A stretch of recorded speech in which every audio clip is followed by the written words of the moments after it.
And then over and above that, you also created some amazing profitability scores. And I think this is the thing, and it came up a couple of times in the questions. There's this perception that sustainability is a cost and that sustainable businesses are more difficult to be profitable. And yet what you found is something different here. Absolutely. I think the kind of misnomer about this is that it's classic sustainability where you need to invest a lot of money, but it doesn't necessarily increase your efficiency or your profitability. And circular economy is actually the opposite, because if you design out waste in the first place, you're actually really increasing your efficiency in time or resources and increasing your profitability as a result. And so we saw this as, I mean, it's right here. You can see it.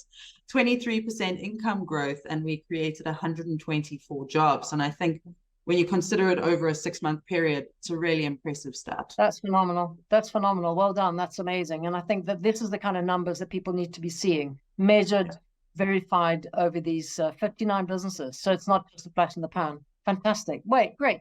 But it wasn't all easy, was it? You did have some challenges as well. Do you want to touch on these?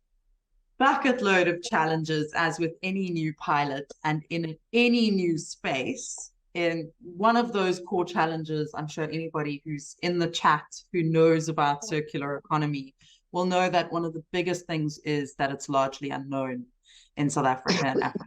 So education became quite a big element within this program, and kind of developing resources, collecting those things, collecting stakeholders in an ecosystem around us so that we could actually really share that knowledge more broadly, but also actually educate South African entrepreneurs and ourselves about this at the same time. And then another really big one is measuring. Okay, so one of the core challenges with that is actually that there are so many different ways of measuring circularity out there. And over and above how many different ways there are, they all seem to be like a thesis.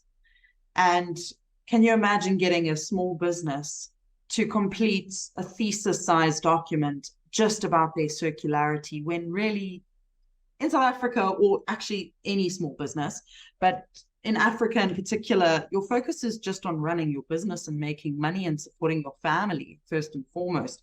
Circularity is probably like the last thing on your mind. And so we really have been working to refine that. And we've been working really hard with other data analysts and other people in the markets, looking at what's out there and trying to come up with something that's actually accessible for small businesses. And then the final point, which Cecilia touched on, and I was so happy she touched on it, is the access to finance for sustainability businesses. It's particularly difficult. We are, as she pointed out, trying to help solve this. And one of the things that we are looking into is our phase 3 of the Circular Economy Accelerator, which will be a finance matching platform aimed at green and green tech businesses. And so that's a really exciting innovation that we're looking forward to.